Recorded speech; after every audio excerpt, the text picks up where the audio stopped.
नमस्ते दोस्तों, आपका इस ट्यूटोरियल में फिर से स्वागत है।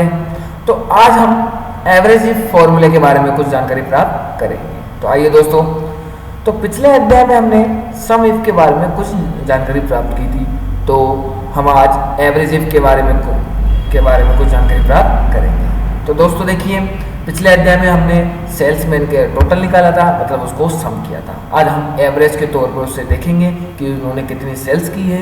तो आइए दोस्तों, सबसे पहले नेम ऑफ सेल्समैन हम जानेंगे। तो आज हमारा फॉर्मूला है एवरेज इफ। तो हमने बराबर का चिन्ह दबाया, उसके बाद मैं एवरेज इफ टाइप करता हूँ। तो देखिए दोस्तों, एवरेज इफ हमारा आ चुका है।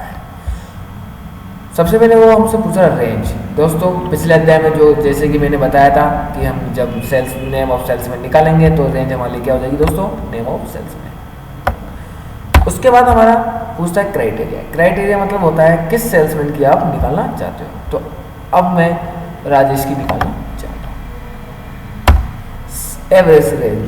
एवरेज रेंज मतलब होता है कि आप यूनिट की रेंज एवरेज निकालना चाहते हो या रुपीज़ की रेंज निकालना चाहते हो, एवरेज निकालना चाहते हो, तो आप उसको सेलेक्ट कर लोगे। तो सबसे पहले मैं यूनिट को सेलेक्ट करके और उस ब्रैकेट क्लोज करता हूँ, फिर उस पर एंटर दबाता हूँ। तो देखिए दोस्तों,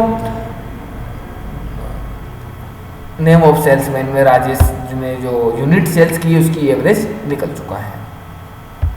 उसके बाद हमारा आता है नेम ऑफ प्रोडक्ट। वैसे हम नेम ऑफ प्रोडक्ट को करेंगे। रेंज हमारे लिए अब क्या आएगी दोस्तों, name of product.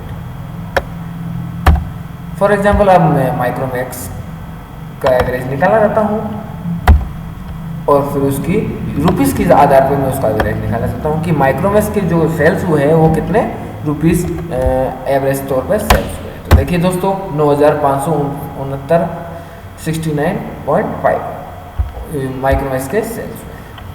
Mole letter की नेम के आधार पर हम निकाल सकते हैं। तो मैं एवरेज टाइप करता हूँ। रेंज हमारे लिए, अब हम इस फॉर्मूले में नेम ऑफ प्रोडक्ट की रेंज को सेलेक्ट कर लेते हैं।